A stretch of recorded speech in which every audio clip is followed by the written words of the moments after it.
Greetings, everyone. Pete Pardo here from Sea of Tranquility. Welcome to day 10 of my favorite albums to listen to in the summertime. Summertime soundtracks. That's what it's all about. Those albums that we love to crank in the outdoors when the weather is warm and bright and sunny and cheerful.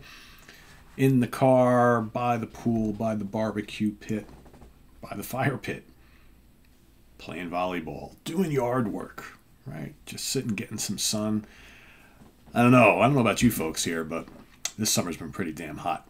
I haven't been spending all that much time outside because it's been excruciating here in New York. So I'm pretending I'm outside and sitting here in the air conditioning and listening to these same records. And I've been outside a bit, but yeah, it's been pretty brutal. It's been in the 90s with high humidity and not very pleasant, and it's been kind of that way on and off for about a month now. So yeah, we're close to a month. Most of June and so far here in July, it's been pretty miserable. It's too hot, too damn hot. Got some hot music here. This is my pick today. Is the 7th album by this American band. It was released January 1978, recorded at Studio One in Doraville, Georgia, produced by Buddy Buie for Polydor Records. Can you guess what it is? Doraville should have been a clue. Champagne Jam by the Atlanta Rhythm Section. That's right. The great Southern rock band that doesn't sound like other Southern rock bands, right? It's like they dabble in some of that slide guitar Skinnerdisms from time to time. For the most part, though, these guys were a great. They jammed, but they did lots of cool, funky pop stuff within their Southern-inflected arrangements, and had a whole bunch of hits and just really good listening stuff. You know, you could argue that some of them, especially their hits, are more in the kind of like almost like yacht rock vein, right? But these guys could play their instruments, and they kind of traveled in all the circles that all the other Southern rock bands did. But they didn't sound like Skinner, other than a couple tracks here and there. They didn't sound like Molly Hatchet. They didn't sound like 38 Special. They didn't sound like the Allman Brothers Band, right? They had their own kind of sound. They were kind of like the Steely Dan of the Southern rock bands, which is totally fine. I like uniqueness, right? We don't want every band to sound the same. So who is in the band at this time?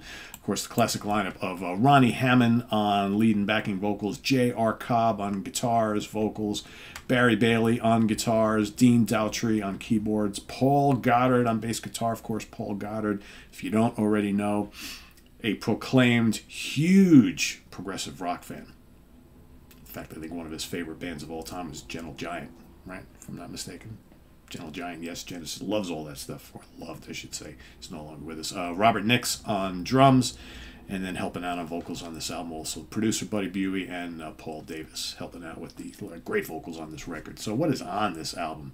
Well, bunch of hits, bunch of cool tunes. This is, to me, this is not my favorite Atlanta Rhythm Section album, but this is the one to play outdoors, and especially if you got a bunch of people out with you, because you know, most folks, I always say that all the time, it's like sometimes when you're picking soundtrack music to summertime gatherings, right, you have to assess like who's there at your gathering, right? If you got a bunch of metalheads, obviously you're not going to play this album. But if you have like just family and friends that are just general music people, right? You know, they're radio people, or they're just they don't know all the bands and they just remember songs and things like that. I mean, this is a great choice. It starts off at Large Time, really great rocker, great way to start off the album. Then of course, I'm Not Gonna Let It Bother Me Tonight, great single, really great single. Again, it doesn't sound like your normal Southern rock there. It's more just got great pop tune, awesome stuff. Normal Love is great. Champagne Jam, kick-ass kind of funky track, love it. Imaginary Lover is the other big hit from this album. Great song, everybody knows that track. You got the Ballad of Louis Malone, or Lois Malone, sorry, Lois Malone, another really cool track. The Great Escape and Eveline, another fun kind of rockin' Southern boogie track, right? It's not a bad song on here. It's not a long album. Every song like 3-4 minutes for the most part, just kind of boom, boom, boom, 8 tracks over and you're done. Great production, just a good breezy Southern album that just never gets old. Never gets old. Like they've got more fiery albums, right, that are a little more to my personal love when it comes to this band. But this is a top 3 album easily in their catalog for me. If you haven't checked out the ranking show that Simon Bray and I did a number of years ago, please go check it out here on the channel. What do we got here? This is this is a platinum album here in the States. Platinum album, 1 million copies sold. It's pretty damn good. As far as, let's see, what else do I have to tell you here?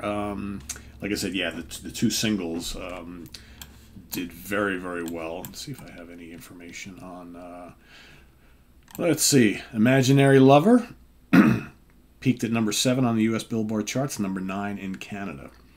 And like I said, they also released, I'm Not Gonna Let It Bother Me Tonight, and I believe, was Eveline? Well, the Champagne Jam. Champagne Jam became a FM rock radio staple, but I don't know if it was ever released as an actual single.